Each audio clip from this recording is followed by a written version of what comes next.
Pourquoi le hack? Il y a une question que je me pose depuis que Splatoon sur Wii U a été envahi par les hackers. Qui sont ces gens qui modifient le jeu? D'où ils viennent, dans quel but ils font cela, et plus important, est-ce que le hack est bénéfique ou bien nocif pour le jeu? C'est pour tenter de trouver des réponses à ces questions que j'ai essayé de plonger dans l'univers du hack, pour aller à la rencontre de ceux pour qui modifier Splatoon est un jeu d'enfant. Avant toute chose, revenons quelques secondes sur comment le hack fonctionne pour un jeu sur console. Autant pirater un jeu PC, c'est facile à imaginer, puisque sur ordinateur, quelqu'un qui s'y connaît peut quasiment tout faire, mais sur console, comment ça fonctionne? Pour pouvoir entrer correctement dans la console et y faire leur tambouille, les hackers doivent d'abord mettre le doigt sur des failles de sécurité.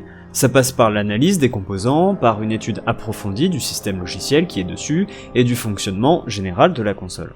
Une fois qu'une faille importante a été trouvée et exploitée, il est souvent possible de fouiller à l'intérieur de la console pour faire ce qu'on appelle du data mining. Et parfois, si la faille le permet, il est aussi possible d'y injecter du code pour faire d'elle ce que l'on veut. Dans le cas d'une faille logicielle, les développeurs peuvent la corriger grâce à des mises à jour de la console, mais dans le cas d'une faille matérielle, alors là, c'est impossible de corriger le tir. Lorsque Splatoon est sorti sur Wii U, la console avait déjà été hackée en long, en large et en travers, et il a pas fallu longtemps pour que des hacks apparaissent dans le jeu. À la sortie de la Nintendo Switch, les hackers se sont remis au travail pour trouver des failles sur cette nouvelle console, et c'est début 2018 que les choses ont réellement commencé. Le premier Homebrew Launcher pour Nintendo Switch a vu le jour, le programme permettant de modifier le contenu de la dernière console de Nintendo était né. À la suite de quoi, certains joueurs de Splatoon 2 et fins connaisseurs en informatique se sont penchés sur l'élaboration de programmes permettant de fouiller dans le jeu, ou bien même d'y apporter des modifications. Mais si beaucoup de hacks de Splatoon 2 viennent du premier jeu sur Wii U, l'origine des hackers remonte bien avant dans le temps. I was first interested in cheats when I was 7 years old. My cousin had an X and replay, which allowed him to get Mew in Pokemon Red and Blue. When I was 12, Pokemon Fire Red and Leaf Green released. That was also the time I bought my first Action Replay module for Game Boy Advance. A year later, Pokemon Emerald released and there were basically no cheats for it available at release. This was when I wanted to create my own cheats. After searching the internet for tutorials, I learned the basics. Around the same time I learned how to program, as I wanted to create cheat generators for Pokemon as well. This was also the time where I started to play Pokemon competitive. The more guides I read, the more I read things about hidden statistics in the game, and I wanted to know how to figure out these formulas. But little as I was, it wasn't feasible for me, due to my limited knowledge of assembly code at the time. At some time, the Wii U and Splatoon got released. I got really hooked up with the game, and since the game just released, not much was known. This was when I decided that I wanted to try data mining again. All tools needed for it were more or less documented, so it was easy to figure out things and build some knowledge on how things worked. Un bon nombre des hackers de Splatoon 2 aujourd'hui sont, tout comme moi, issus de la génération Pokémon. Notre enfance a pris un tournant à la sortie de Pokémon Rouge et Bleu sur Game Boy. À l'époque, les seules possibilités de triche possibles se résumaient à des manipulations spécifiques dans le jeu ou bien à l'utilisation du fameux Action Replay, un appareil permettant d'entrer des cheat codes dans le jeu, et si on voulait obtenir Mew sur les premières générations, c'était nos deux seules options. Mais ça ne se limitait pas qu'à ça, avec ces codes de triche, un tout nouveau monde s'ouvrait à nous. I was 8 or so, and the ability to do nearly anything I wanted was something I wasn't used to. It was super fun to get into. Things like being able to walk wherever I wanted and to catch legendary Pokemons on Route 1, although silly, was amazing to me. Naturally I got hooked, but I never really started to create or release anything until the Wii U scene in Splatoon 1. Personally, I'm motivated by things that others, or myself, have wanted to see in the game.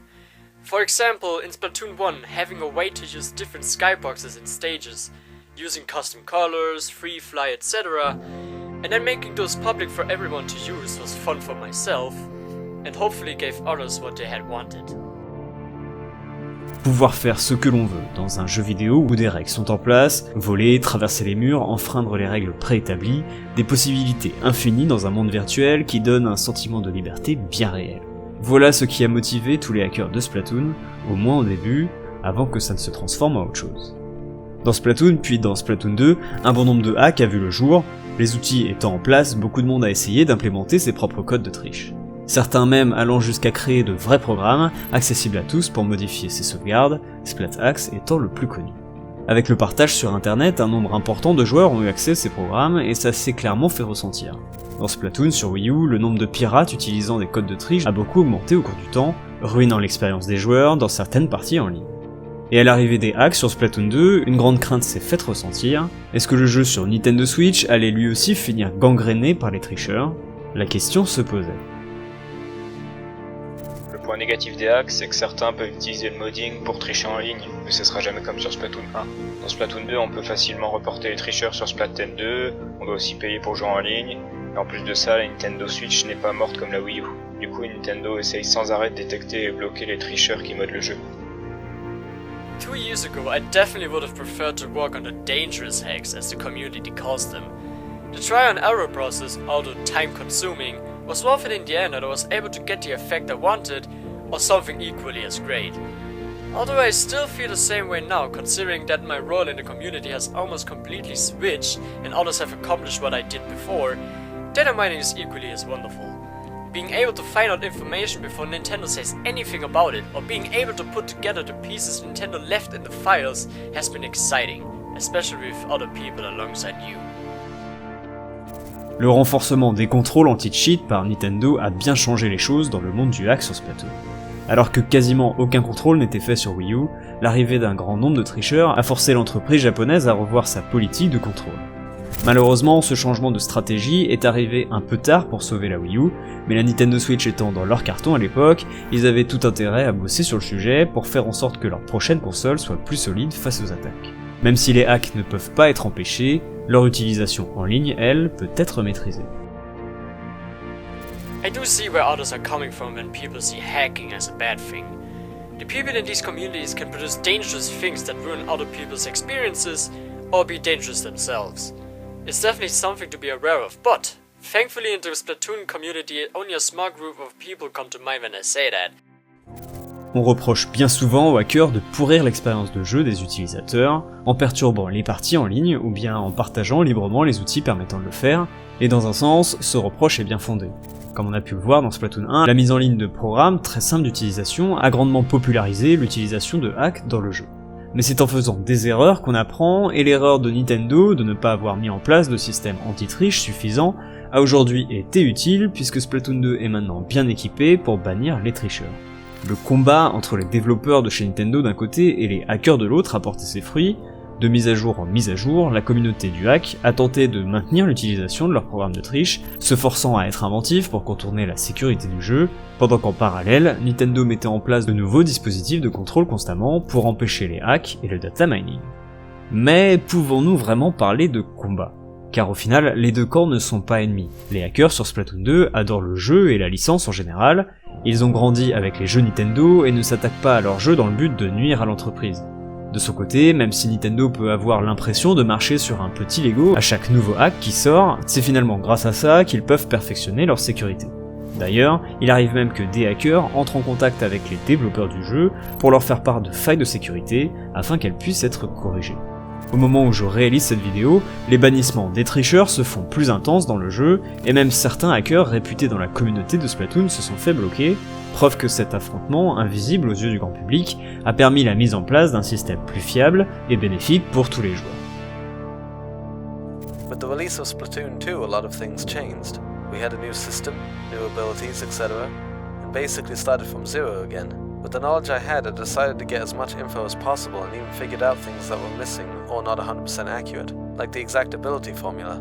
As of now, I prefer data mining only and doing research work. The anti-cheat measurements from Splatoon 2 get better and better with every update, and it's just too dangerous to develop cheats. La recherche de fun, qui était pour certains la principale motivation derrière les hacks, s'est, avec Splatoon 2 et au fur et à mesure de ses mises à jour, changée en une quête du savoir pour connaître et comprendre le fonctionnement du jeu, ainsi que pour anticiper ses changements et améliorations. Petit à petit, les hacks pour être invisibles, invincibles et modifier la map ont laissé place au data mining, moins risqué et aussi plus utile à la communauté. The positive aspect of data mining is that we get exact info, and the competitive community can move forward with this knowledge. The patch notes are really vague, and the competitive community has to rely on data miners to even know what changed. It can be good for the community in the sense that the competitive part has hard numbers, which results in better calculated sets and more dynamic comps. For example, if you know that every sub-ability after a certain amount is basically useless, you opt for something else, and this will also allow your team to adapt to it. If you, for example, suddenly get a lot more specials than before just because of better ability usage, your team might adapt to take advantage of it. Obviously, making cheats negatively impacts the Splatoon 2 community. It doesn't help that Nintendo has been slow or reluctant to act on potential exploits. However, I do praise them for their new anti-cheating measures that they added in 4.3.1, even if it took them a while. Obtenir les formules exactes, connaître comment fonctionnent les probabilités du jeu, comprendre les mises à jour, décortiquer comment le jeu a été construit, anticiper les prochains événements, voilà le nouveau quotidien de certains hackers, et on peut dire qu'ils s'en sortent plutôt bien, en tout cas jusqu'à maintenant. Le data mining est beaucoup moins marrant parce que depuis la version 3.1.0, Nintendo essaye d'enlever ce qui n'est pas nécessaire comme les armes des prochaines versions. Bon, même si des fois il laisse des indices, comme les noms de fichiers dans le jeu par exemple, il laisse plus le contenu complet comme avant. Surtout que depuis que la version 4.3.0 est prévue pour être la dernière grosse mise à jour, on sait qu'il n'y aura plus de nouveau contenu à data miner, mis à part les nouveaux équipements de Salmon Run et les nouveaux Splatfest qui finissent en juillet. Having a hacking and data mining group has almost become a staple for every game, and it definitely piques a lot of people's interests. Honestly, I think that without a hacking community, some players would get bored. I know I would.